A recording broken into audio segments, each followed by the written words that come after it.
Hey y'all, it's Mocha Mima back to do my civic duty.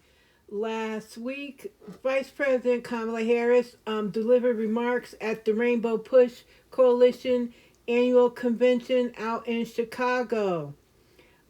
She was there with them to celebrate Reverend Jesse Jackson, as that was the day he officially stepped down as president of Rainbow Push, and he formally named his successor. So y'all sit back, enjoy the video, and I will see you in the next one. Y'all, I'm coming to you doing my civic duty, so hey, listen while you wash your dishes, while you mop the floor and everything. Don't say Mocha Mima's not keeping you informed of what is going on in the Biden Harris administration, especially what Vice President Kamala Harris is doing. So y'all, thanks for listening. Remember, I got content coming out, so make sure you like and subscribe, click on the bell button, and I will see you in the next one. Peace.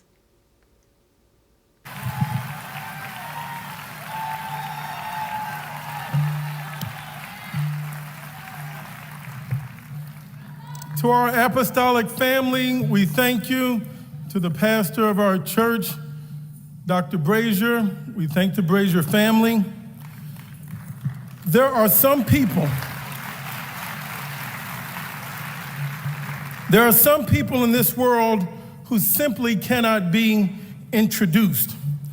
These are the people who are so groundbreaking and remarkably relevant that they exist at the level of our collective consciousness. Some folks are not just popular, they are significant. And whenever you come across people like that, they need not be introduced, only presented. We don't need anybody to introduce us to Vice President Kamala Harris. She has always been a part of our community, from graduating from Howard University to a proud member of Alpha Kappa Alpha Sorority Incorporated, just down the block from here. She has always been a part of the ethos and the grandeur of Black life. Her heritage stands across the roads of two communities, and she has dared to make each of them proud. Not only do we know her, but the people who don't like us know the name Vice President Kamala Harris. People who are mired in bigotry and hatred have come to know the name of Vice President Kamala Harris. People who make threats against democracy and have no compassion for the least of these have certainly found out who this remarkable woman happens to be.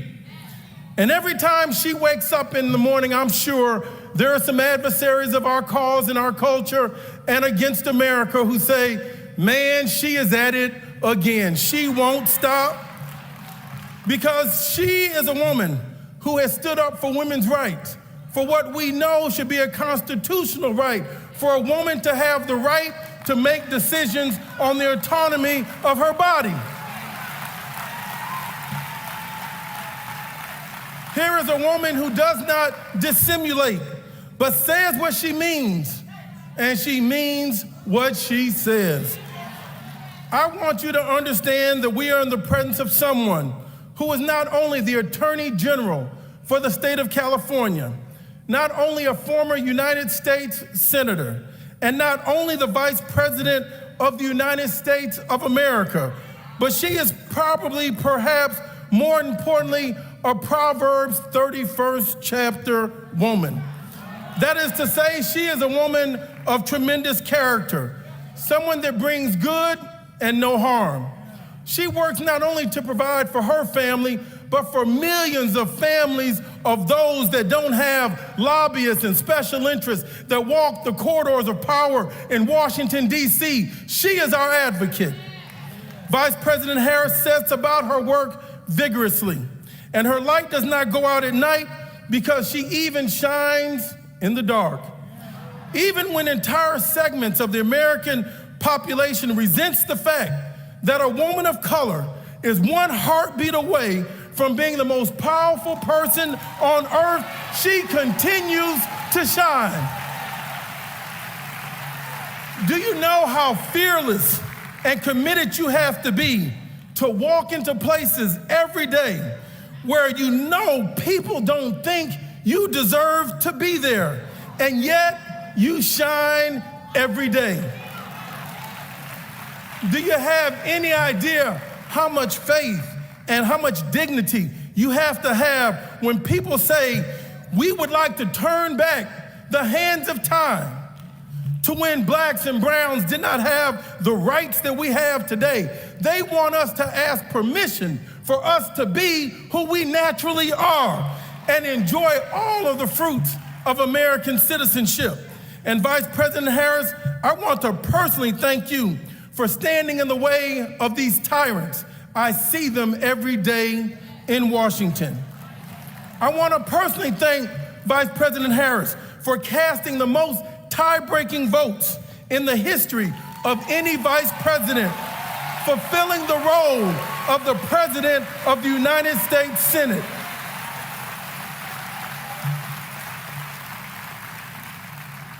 And by the way, that hasn't happened since 1832, 191 years ago. 31 times you've said no to policies and legislation that would undermine the promise of America for all people. 31 times you stood in the way of those tyrants who thought about the rich and only wanted to serve the interest of those who have already been well served. 31 remarkable times you stood up for what this nation might be, and in doing so, you are now in the shadows of the Reverend Martin Luther King. 31 times you stood up for American working families. 31 times you stood up to fight for what has been right. 31 times you stood up to say yes to freedom, yes to equality, yes to the dignity of men and women. 31 times you've done it, and I thank you, Vice President Kamala Harris.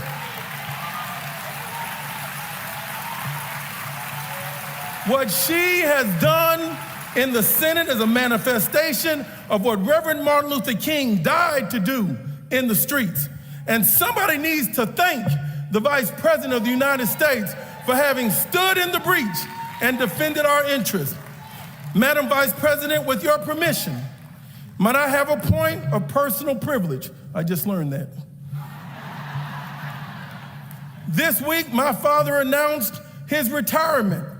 Now he has pivoted.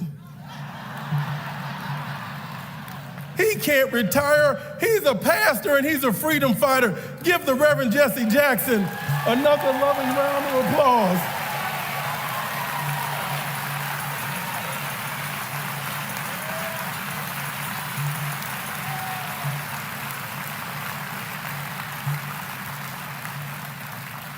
I do fundamentally believe, Dad, that the nation owes you a debt of gratitude for how you continue to do the work of your mentor, the Reverend Martin Luther King, and almost single-handedly changed the content, the tone, and the direction of the Democratic Party. President Barack Obama, Vice President Kamala Harris, and almost every other black elected official, most of all, me, would not be here without you for what you did in 1984 and 1988.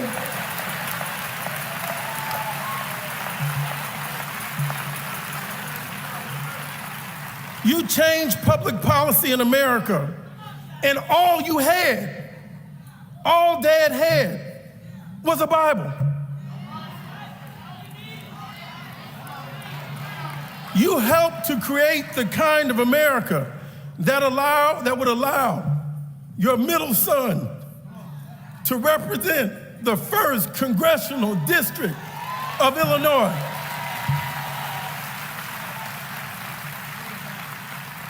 I would not be here without you, Mom and Dad. I gotta wrap it up now. I could think all day long. Rainbow Push is a civil rights organization, Reverend Haynes, but everybody can't march in the streets.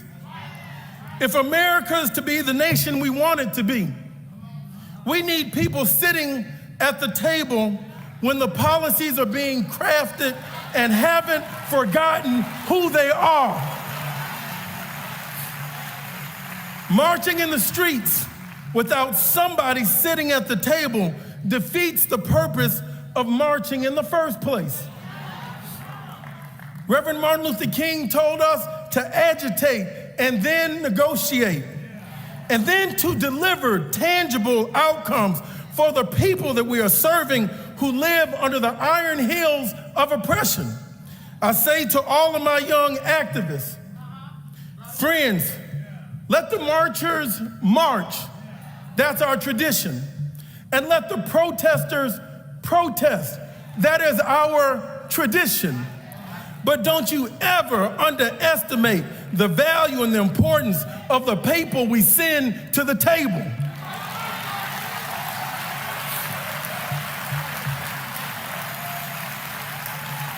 These are the people who deliver on the social and political climate that you have helped to create. And I don't care what anybody says about the Biden-Harris administration. I've seen it up close and personal on your behalf. They have already delivered for the American people. In the last administration prior to the Biden-Harris administration, we were promised an infrastructure bill every week after week after week, and not one shovel went in the ground. The Biden-Harris passed the legislation for infrastructure. That's what they've already done. And let me tell you, work is now plentiful. This administration has passed laws to combat climate change. There are more people working in this country today than has ever been in the history of America. This administration rescued our economy that was mishandled by the previous administration. This administration expanded the benefits and services to veterans in a way that has never, ever been done before. The Biden-Harris administration passed meaningful gun law reform the first time in 30 years. They projected LGBTQ rights. We have to continue to fight. They put the first African-American woman, Ketanji Brown Jackson, on the United States Supreme Court. This administration has delivered. And through the American Rescue Act, this administration has provided support to millions of people who would have otherwise drowned in the sea of economic inequality. On behalf of all of us, Vice President Harris, thank you for being in the room where it happens. And we thank you for not being one of those members of our community who gets to where they are and then forgets how they got there.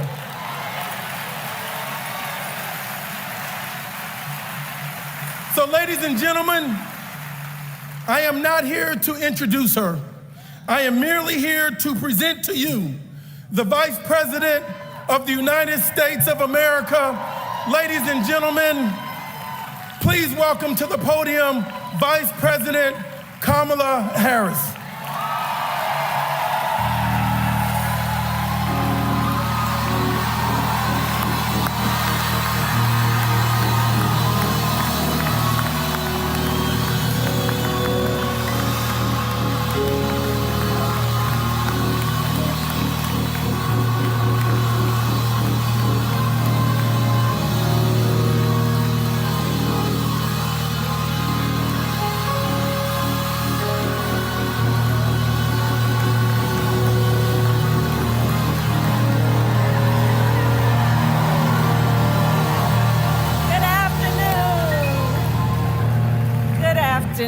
Good afternoon. Please have a seat.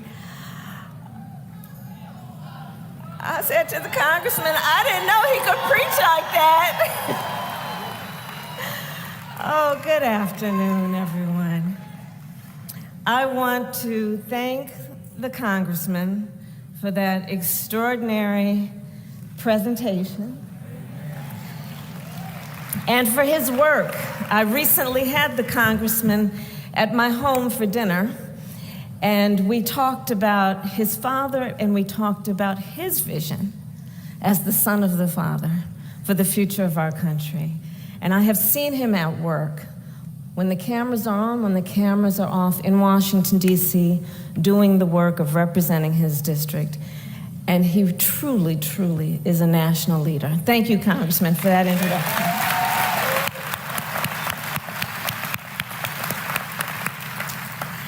I want to thank Dr. Byron Brazier and First Lady for the warm welcome here at Apostolic Church of God.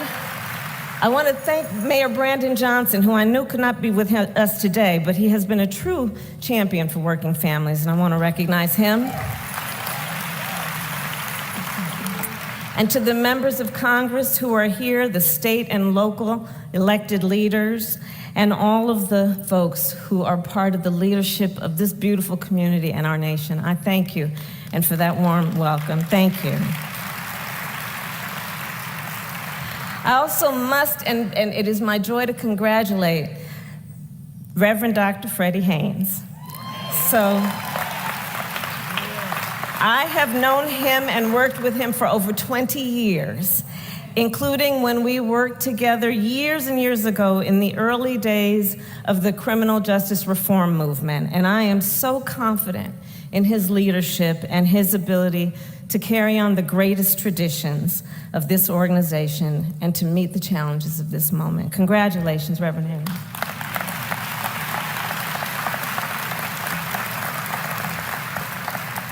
And now to my friend, our great leader, Reverend Jesse Jackson, and his incredible family, including Mrs. Jackie Jackson. I want to thank you all for the leadership that you continue to provide. Yours is a family of service and sacrifice, and always inspiring the people around our nation, and I thank you for that. And a special thank you to Santita. Where is Santita? Santita and I were students at Howard University together. And she was a leader on campus back then. So it is good to be with everyone. So today, we celebrate one of America's greatest patriots, someone who deeply believes in the promise of our country, a fighter for freedom and human rights for all people. At the core of Rev's work is the belief that the diversity of our nation is not a weakness or an afterthought, but instead our greatest strength. In his life's work, he has reinforced that no matter who we are or where we come from, we have so much more in common than what separates us. The point is that if we as a society are to come together, to work together, to fight together in common cause for the freedom, rights, and justice of all people, we must make our communities stronger. We must build a stronger nation. And as a result, we will have a stronger democracy and a stronger world.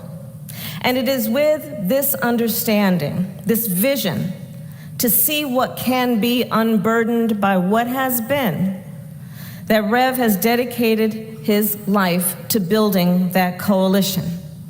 From Washington, D.C. to California, from the Mississippi Delta to Appalachia, from South Africa to the south side of Chicago.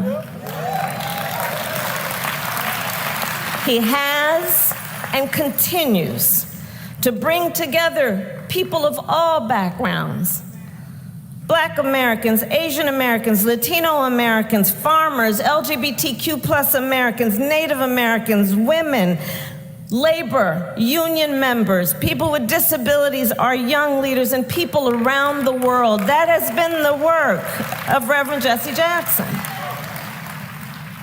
And early on, just think about it, early on, he even had the audacity to name this coalition the National Rainbow Coalition. Think about that. He defined the rainbow. He was one of the first to define the rainbow. A coalition to push the values of democracy and liberty and equality and justice.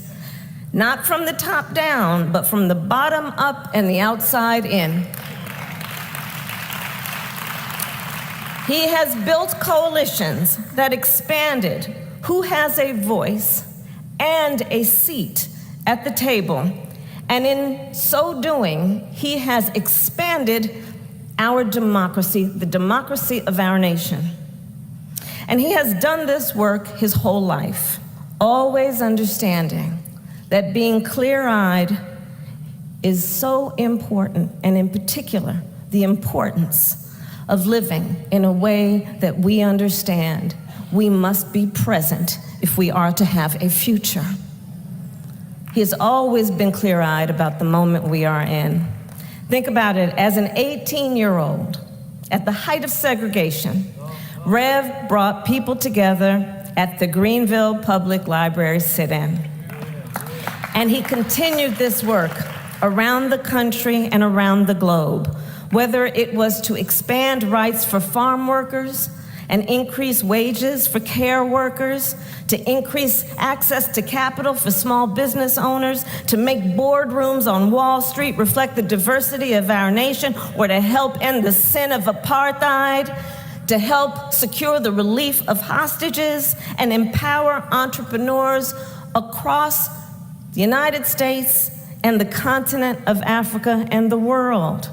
This is the span of his work. And it is the span of his vision of what an individual can do to move forward our nation and the world. And I will tell you, Rev's work inspired me from a young age to understand the power of the coalition. So I grew up in a neighborhood of hardworking folks, nurses and firefighters and construction workers and teachers in Oakland and Berkeley, California. I was raised by parents who met while they were protesting for civil rights in the 1960s and who would take me to those marches while I was in a stroller. At the earliest stages of my life, I recognized the power of standing in solidarity at a protest or a picket line. And later, I saw the power of Rev's coalition when I was in law school.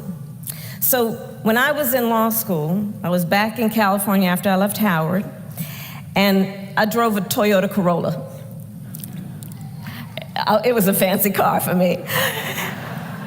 And I had a bumper sticker in the back window, Jesse Jackson for president.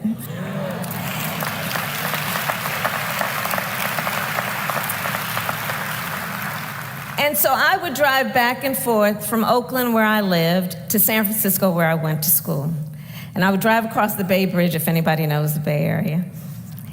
And I'll tell you, I was so struck and impressed when the first time that I did that drive with that bumper sticker, the number of truck drivers and people in other cars who would honk their horn or throw a thumbs up sign. People of every walk of life. And I was so struck by that coalition that I saw as we were all commuting to and fro, who understood Rev's vision, one in which all people can dream about their future with ambition and aspiration, no matter the color of their skin, the place of their birth, the God they worship, or the people they love. That has always been part of the strength and the brilliance of Rev's work. Those folks, I believe, they were honking and throwing a thumbs up in favor of fighting for freedom and for opportunity. Powered by his vision and the coalition that believed in it, Rev ran for president in 1984 and again in 1988, winning 13 primaries from South Carolina to Alaska. Let us remember that. And like Shirley Chisholm 12 years before, Rev has widened the path for generations that would follow, including President Barack Obama and me as the first Black woman to serve as Vice President of the United States.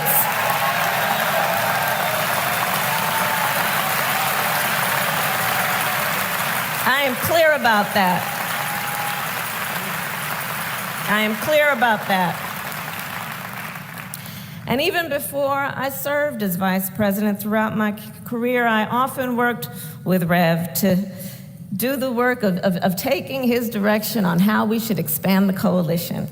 As district attorney of San Francisco, I worked with him to bring together law enforcement in the community so we could save people and help people have their voice be present around the injustices that were occurring, and also do what we should do to be smart in terms of how we achieve public safety. As Attorney General of California, I worked with him on consumer protection issues, and in particular because I took on and sued the big banks of the United States during the foreclosure crisis, and Rev was right there with his leadership supporting homeowners of America in terms of protecting their right to the American dream. And as United States Senator, I was proud to work with Rev as we did the work that we have an ongoing mission to do, which is to secure the right to vote for all people. And then in 2020, we worked together with folks across our country to mobilize that same coalition, to organize and to register voters. And as a result, Joe Biden and I went to the White House.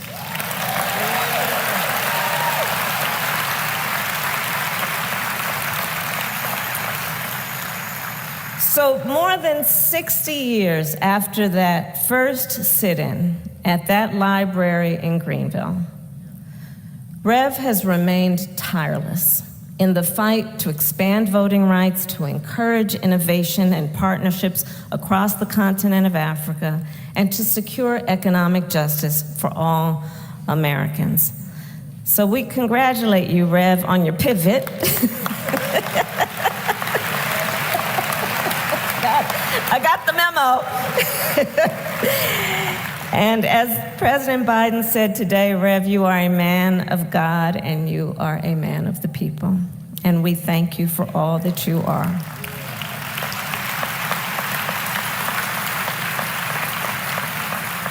And so in the spirit of your ongoing work, Rev, I do believe that it is critically important that we who have been inspired by your leadership take on our responsibility to see clearly the moment we are now in. And let us acknowledge that the fight is more important than ever. Because church, in this moment, across our country, we are witnessing hard-fought, hard-won freedoms under full-on attack by extremist so-called leaders. And these extremists have an agenda to divide us as a nation, an agenda to attack the importance of diversity and equity and inclusion and the unity of the Rainbow Coalition. These extremists wrote legislation and brought litigation to the United States Supreme Court, the Court of Thurgood, in 2013 in Shelby v. Holder, to destroy hard-fought, hard-won rights around the legitimate responsibility a government has to ensure that the people have unfettered access to the ballot.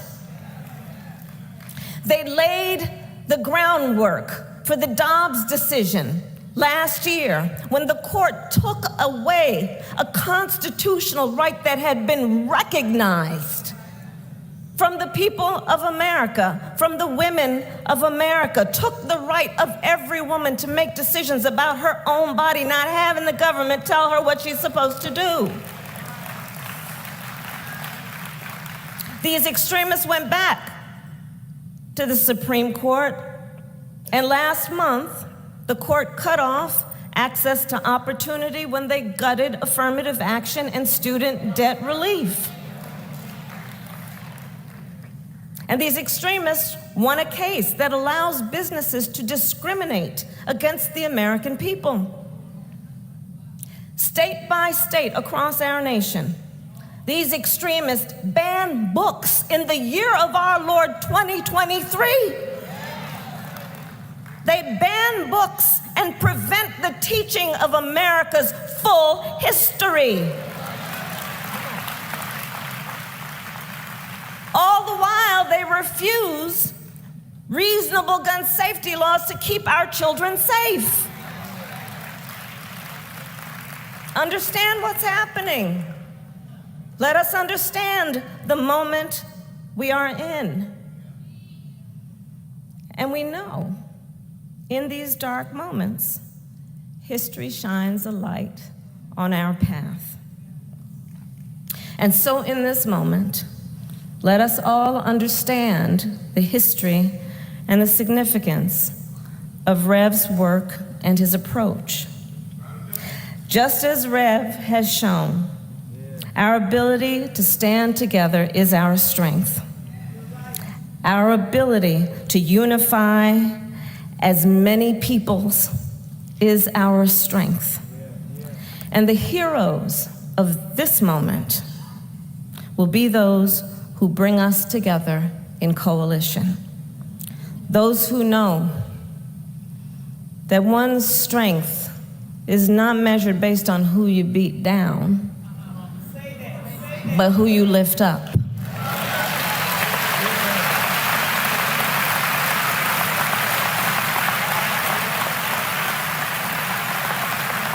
So let us stand together, united and strong, knowing, as Rev has always understood, we refuse to throw up our hands when it is time to roll up our sleeves. And as the great Coretta Scott King taught us, the fight for civil rights must be fought and won with each and every generation. And alas, that is our work.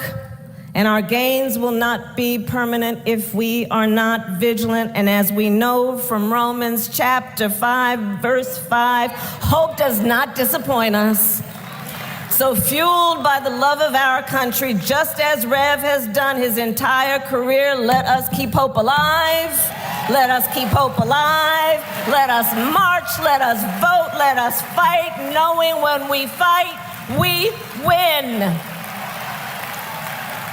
May God bless you, and may God bless America.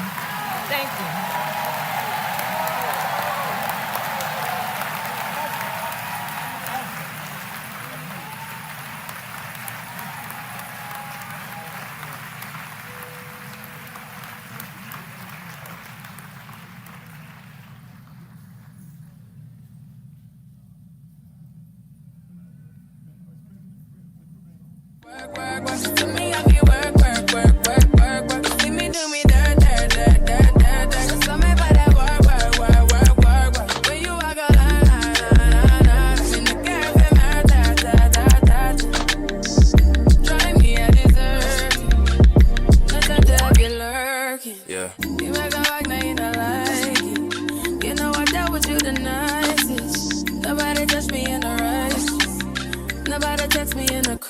I believe that all of your dreams are duration.